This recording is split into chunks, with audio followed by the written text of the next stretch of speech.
As US tariffs set in, one industry is asking President Donald Trump not to throw all the toys out of the pram.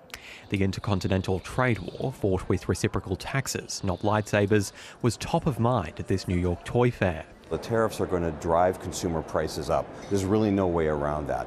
We're working hard to mitigate the impact of that. We're working with our vendors, we're working with our supply chain, but we really don't see any way that consumers aren't going to be affected by these tariffs. Chinese producers are the world's most prolific toy sellers, with US firms their biggest buyers. But the trade war is putting pressure on that arrangement.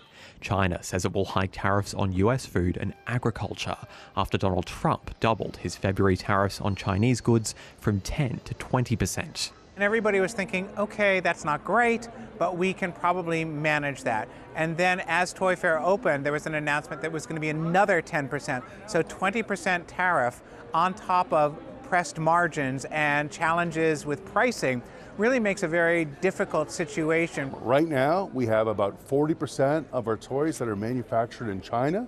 And if you think about the dynamics of the US, that's about 20% of the products in the US that are influenced by tariffs. The US government is also working on an adequate payment process that will let Donald Trump scrap a duty-free rule for smaller shipments for good.